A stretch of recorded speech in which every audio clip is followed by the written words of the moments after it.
নমস্কার সকলকে উৎপলস এডওয়ার্ড চ্যানেলে স্বাগত। আজকের ভিডিওতে আমরা ক্লাস 8 লেসন 13 জন জিওনোর লেখা the man who planted trees এই গদ্যাংশের তৃতীয় পাঠ অর্থাৎ 119 এবং 120 পাতার প্রতি লাইনের বাংলা অনুবাদ ও বিশ্লেষণ করব। তার সাথে সাথে অ্যাক্টিভিটি 6 থেকে প্রত্যেকটি প্রশ্নের উত্তর নিয়ে ডিটেলসে আলোচনা করব। তাই তোমরা ভিডিওটা স্কিপ না করে অবশ্যই প্রথম থেকে শেষ পর্যন্ত দেখবে। আর যারা চ্যানেলটা আজ প্রথম দেখছো বা চ্যানেলটা এখনও সাবস্ক্রাইব করোনি তারা অবশ্যই চ্যানেলটা সাবস্ক্রাইব করে পাশে থাকা বেল বাটনটা প্রেস করবে, যাতে পরের ভিডিওগুলো আপলোড করার সাথে সাথে তোমাদের কাছে নোটিফিকেশান পৌঁছে যায়। আর আমি already the man who planted trees এই গদ্যাংশের প্রথম দুটি পাঠের প্রতি লাইনের বাংলা অনুবাদ বিশ্লেষণ এবং অ্যাক্টিভিটি 5 পর্যন্ত প্রত্যেকটি প্রশ্নের উত্তর নিয়ে ডিটেলস আলোচনা করে ভিডিও আপলোড করেছি। তার লিঙ্ক আমি ডেসক্রিপশন বক্সে দিয়ে দিয়েছি, তোমরা অবশ্যই দেখে নিও। দেখো, before going out the next day, পরের দিন বাইরে যাওয়ার আগে, he soaked in a bucket of water, সে এক বালতি জলেতে ভিজিয়ে নিয়েছিল দ্য অ্যাকর্নস ওক বীজগুলো, that he had so carefully chosen যেগুলো সে খুব যত্ন সহকারে বেছেছিল, অ্যান্ড কাউন্টেড গুনেছিল। হি ক্যারেড সে বয়ে নিয়ে যাচ্ছিল অ্যান আয়রন রড টু একটা লোহার দণ্ডকেও, যে একটা লোহার দণ্ডকেও সে বয়ে নিয়ে যাচ্ছিল, অ্যাজ এ ওয়াকিং স্টিক হাঁটবার লাঠি হিসাবে। হি ইনভাইটেড মি সে আমাকে আমন্ত্রণ জানিয়েছিল to come along with him তার সাথে আসার জন্য, যে সে আমাকে তার সাথে আসতে অনুরোধ করেছিল। Having arrived at the place he had bin heading for, সেই জায়গায় পৌঁছে গিয়ে যেই জায়গার উদ্দেশ্যে সে রওনা দিয়েছিল, he began to pound his iron rod into the ground, সে তার লোহার রডটাকে দিয়ে বা দণ্ডটাকে দিয়ে মাটিতে আঘাত করতে লাগলো বা মাটি খুঁড়তে লাগলো। দিস মেড এ হোল, এর ফলে একটা গর্ত তৈরি হয়েছিল। ইন হুইচ, যার মধ্যে হি প্লেসড অ্যান অ্যাকর্ন, সে রেখেছিল একটা ওক বীজ। যে গর্তটা হলো ওই লোহার রডটা দিয়ে আঘাত করার ফলে তাতে একটা ওক বীজ রেখেছিল। And covered over the hole again, আবার সে গর্তটাকে ঢেকে দিয়েছিল। He was planting oak trees, সে ওক বীজ রোপণ করছিল। ইন দিস ওয়ে, এইভাবে হি প্ল্যান্টেড হিজ 100 অ্যাকর্ন, সে রোপণ করেছিল 100টা ওক বীজকে, উইথ গ্রেট কেয়ার, প্রচণ্ড যত্ন সহকারে। যত্ন সহকারে সে 100টা ওক বীজকে লাগিয়েছিল। হি টোল্ড মি দ্যাট, সে আমাকে বলেছিল যে ফর 3 years নাও, এখন 3 বছর ধরে, he had been planting trees, সে বৃক্ষরোপণ করছে ইন দিস সলিটারি ওয়ে, এই নিঃসঙ্গভাবে, যে একাকী এইরকম করেই সে গত 3 বছর ধরে বৃক্ষরোপণ করে যাচ্ছে। হি হ্যাড প্ল্যান্টেড 100,000, সে 100,000 গাছ রোপণ করেছে বা 100,000 গাছ সে লাগিয়েছে। অব দিজ 100,000, এই 100,000 গাছের মধ্যে 20,000 হ্যাড কাম আপ, 20,000 গাছ বেরিয়েছিল। যে 100,000 গাছ লাগিয়েছিল তার মধ্যে 20,000 গাছ কিন্তু বেরিয়েছিল। ইট ওয়াজ অ্যাট দিস মোমেন্ট, এই মুহূর্তে, that I began to wonder, আমি ভাবতে শুরু করেছিলাম অ্যাবাউট হিজ এজ, তার বয়স নিয়ে, যে ওই ব্যক্তিটার বয়স কত। হি ওয়াজ ক্লিয়ারলি মোর দ্যান 50, পরিষ্কারভাবেই সে ছিল 50-এর বেশি। 55 হি টোল্ড মি, সে আমাকে বলেছিল 55। হিজ নেম ওয়াজ ইলজিয়াড বাফিয়ার, তার নাম ছিল Elzeard Bouffier. He had owned a farm in the plains, সমতল ভাগে তার এক খামার বাড়ি ছিল বা সে এক খামার বাড়ির মালিক ছিল। Where he lived most of his life, যেখানে সে তার জীবনের বেশিরভাগ সময়টাই অতিবাহিত করেছে, মানে ওই খামার বাড়িতেই সে জীবনের বেশিরভাগ সময়টা জীবনযাপন করেছে। He had lost his only son, সে হারিয়েছিল তার একমাত্র পুত্রকে। অ্যান্ড দেন হিজ ওয়াইফ, তারপর তার স্ত্রীকে, মানে স্ত্রী পুত্র দুজনেই মারা গিয়েছিল। He had retired into this solitude, সে নিজেকে এই একাকিত্বের মধ্যে, এই নিস্তব্ধতার মধ্যে অবসরে নিয়ে এসেছে, যে এই নির্জনতায় সে নিজেকে অবসর যাপনের জন্য বেছে নিয়েছিল। হোয়ার হি টুক প্লেজার, যেথায় সে আনন্দ পায়, ইন লিভিং স্লোলি, এই ধীর জীবনযাপন করে, with his flock of sheep, তার ভেড়ার পালকে নিয়ে, অ্যান্ড হিজ ডগ, এবং তার কুকুরকে নিয়ে। হি হ্যাড কনক্লুডেড দ্যাট, সে উপসংহারে বলেছিল যে দিস কান্ট্রি ওয়াজ ডাইং, এই দেশটা মরে যাচ্ছিল, ফর ল্যাক অফ ট্রিজ, গাছের অভাবে। হি অ্যাডেড দ্যাট, সে আরও যোগ করেছিল, having nothing more important to do, আর কোনো গুরুত্বপূর্ণ কাজ না থাকায়, কারণ কি তার সন্তান, সে মারা গেছে, পুত্র এবং তার স্ত্রী সেও মারা গেছে, তাই তার কাছে আর জীবনে কোনো গুরুত্বপূর্ণ কাজ নেই। গুরুত্বপূর্ণ কাজ না থাকায় হি হ্যাড রিজলভড, সে মনস্থির করেছিল টু রেমেডি দ্য সিচুয়েশন, এই পরিস্থিতির প্রতিকার করবে বলে। We parted the next day, পরের দিন আমরা বিদায় নিলাম। The next year the war came, পরের বছর যুদ্ধ শুরু হয়েছিল।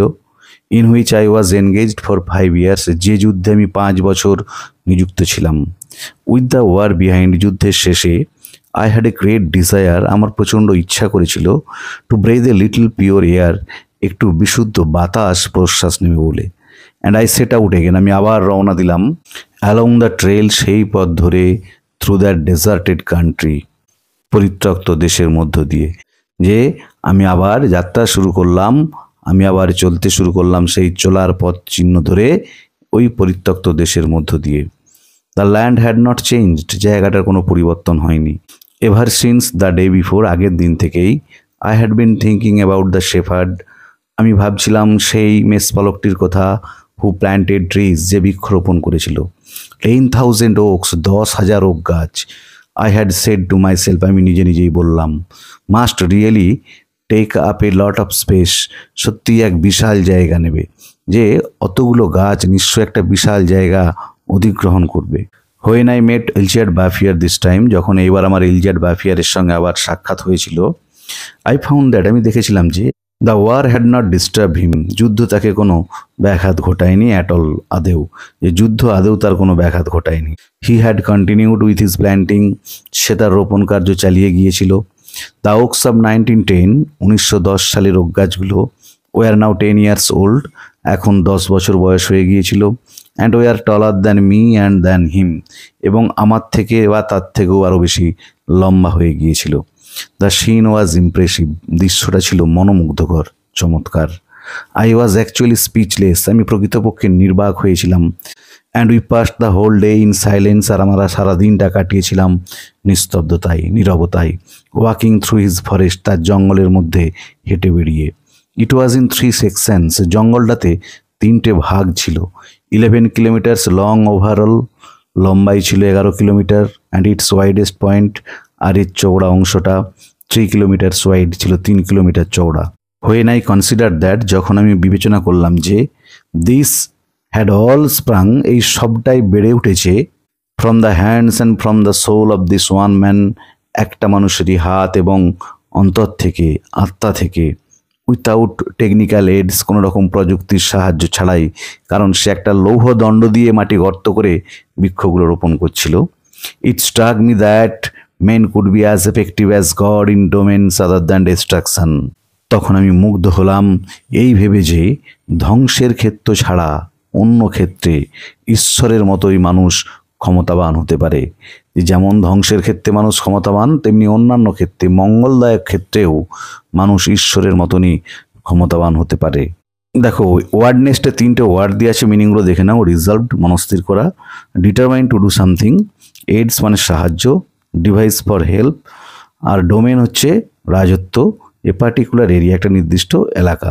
দেখো তাহলে এতক্ষণ আমরা জন জিওনোর লেখা the man who planted trees এই গদ্যাংশের 3য় পাঠ অর্থাৎ 119 এবং 120 পাতার প্রতি লাইনের বাংলা অনুবাদ করলাম। এরপরে অ্যাক্টিভিটি যে প্রশ্নগুলো আছে তার উত্তর নিয়ে ডিটেলসে আলোচনা করব। দেখো অ্যাক্টিভিটি 6-এ কি বলা আছে, write T for true and F for false statements.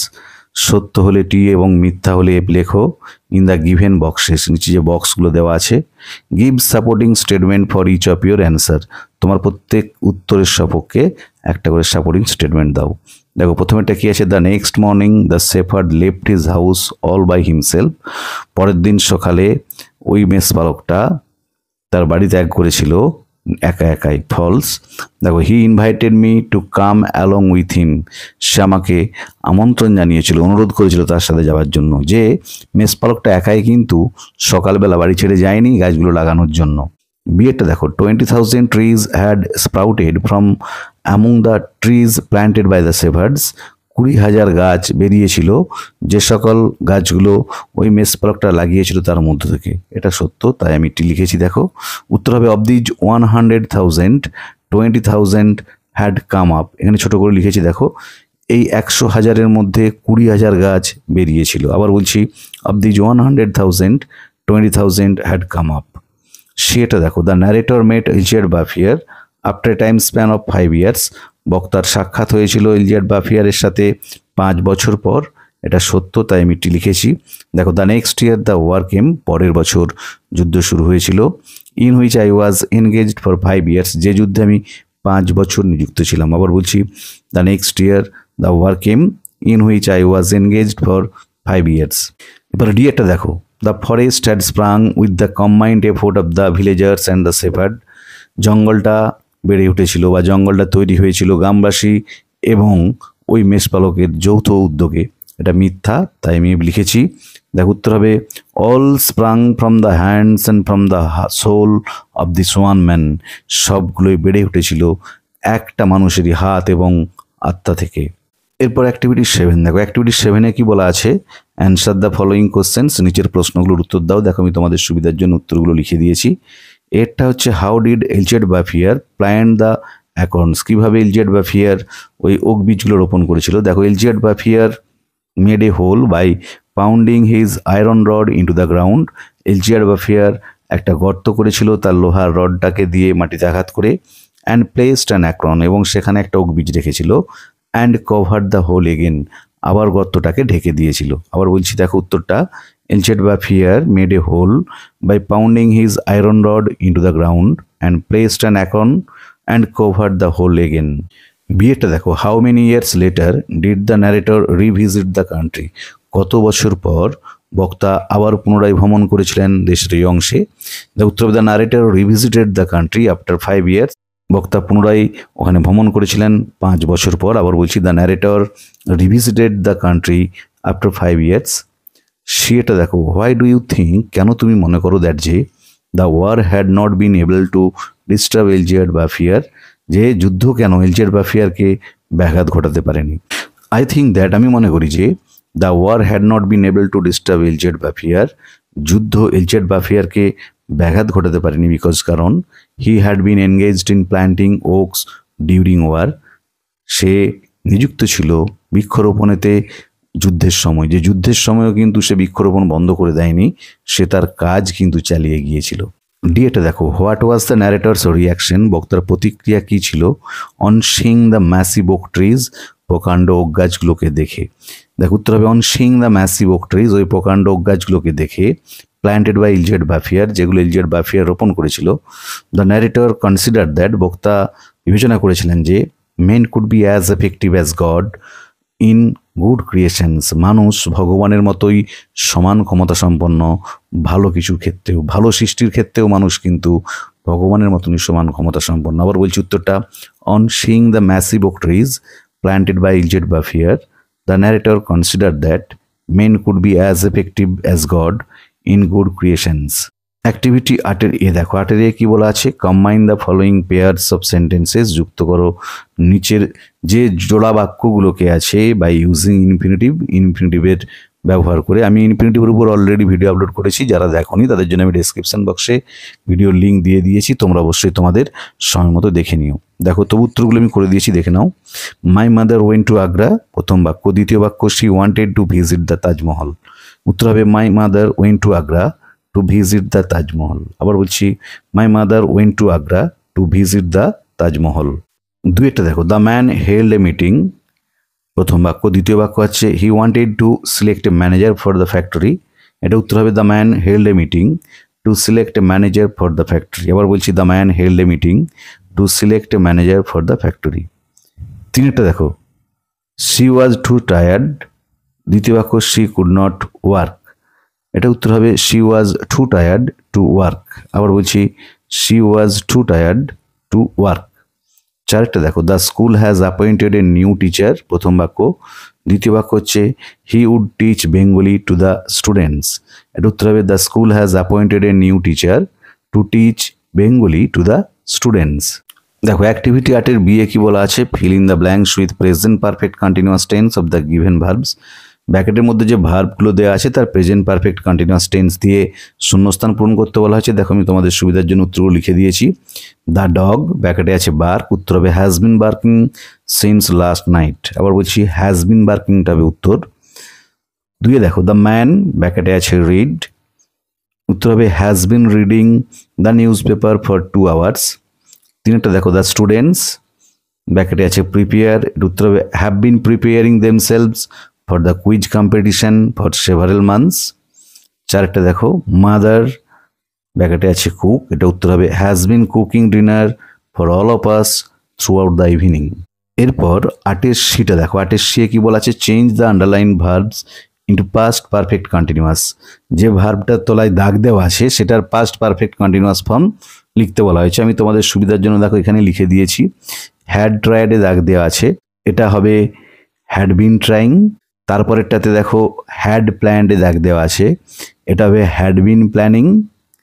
তারপরেরটা হ্যাড প্লেডে দাগ দেওয়া আছে, এটা হবে হ্যাড বিন প্লেয়িং। তারপরেরটা হ্যাড স্টাডিডে দাগ দেওয়া আছে, এটা হবে হ্যাড বিন স্টাডিং। সেন্টেন্সের বাকি অংশটা কিন্তু চারটে ক্ষেত্রেই অপরিবর্তিত থাকবে, শুধুমাত্র যে জায়গাটা পরিবর্তন হবে কোনটা না, যেটা নিচে আন্ডারলাইন করা আছে আর তার পরিবর্তে যেটা বসবে সেটা আমি লিখে দিয়েছি। দেখো তোমরা যেমন আছে বাক্যটা লিখলে, শুধু হ্যাড ট্রাইডের জায়গায় হ্যাড বিন ট্রাইং, তারপরেরটাতে হ্যাড প্ল্যান্ডের জায়গায় হ্যাড বিন প্ল্যানিং, তারপরে সেন্টেন্সটাতে পুরো একই হবে, শুধু হ্যাড প্লেডের জায়গায় হ্যাড বিন প্লেয়িং, তারপরেরটাতেও পুরো বাক্যটা একই হবে, শুধু হ্যাড স্টাডিডের জায়গায় হ্যাড বিন স্টাডিং। দেখো অ্যাক্টিভিটি 8-এর দিয়ে কি বলা আছে, change the following sentences into indirect speech. নিচের বাক্যগুলোকে পরোক্ষ উক্তিতে রূপান্তর করতে বলা হয়েছে, তার মানে আমাদেরকে ন্যারেশন চেঞ্জ করতে বলা হয়েছে। দেখো প্রথমেরটা আছে Mohan said my brother will leave tomorrow, এটা উত্তর হবে Mohan said that his brother would leave the next day. আবার বলছি Mohan said that his brother would leave the next day. দেখো দুইটা দেখো my friend said to me I will be grateful if you help me now, এটা উত্তরটা হবে দেখো এখানেতে ছোট করে লেখা হয়েছে উত্তরটা খুবই, কারণ আমি ভুলে গিয়েছিলাম পরে যোগ করেছি। My friend told me that he would be grateful if I helped him then. আবার বলছি my friend told me that he would be grateful if I helped him then. তিনটা দেখো the child said to his father please give me a toy, এটা উত্তর হবে the child requested his father to give him a toy.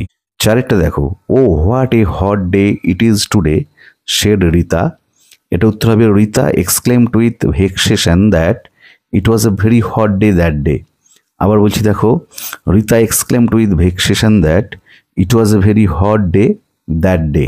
এবার 5-এরটা দেখো may we save our good earth said the teacher, এটা উত্তর হবে the teacher wished that we might save our good earth. আবার বলছি the teacher wished that we might save our good আর্থ। দেখো activity 9, দেখো অ্যাক্টিভিটি 9-এ কি বলা আছে, find words in the third section of the text which mean the following, খুঁজে বের করো সেই শব্দগুলোকে আমাদের পাঠ্যাংশের তৃতীয় অংশ থেকে, মানে যেটা আজকে আমরা বাংলা অনুবাদ করলাম, যার অর্থ হচ্ছে নিচেরগুলি।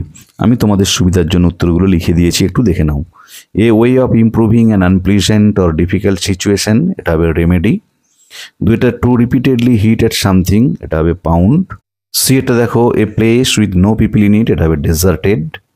ডি এটা দেখো লেফট উইথ নো ওয়ার্ডস, এটা হবে স্পিচলেস। তাহলে প্রথমেরটা হলো রেমেডি, দ্বিতীয়টা হলো পাউন্ড, তৃতীয়টা হলো ডেজার্টেড, আর ডি এরটা হলো স্পিচলেস।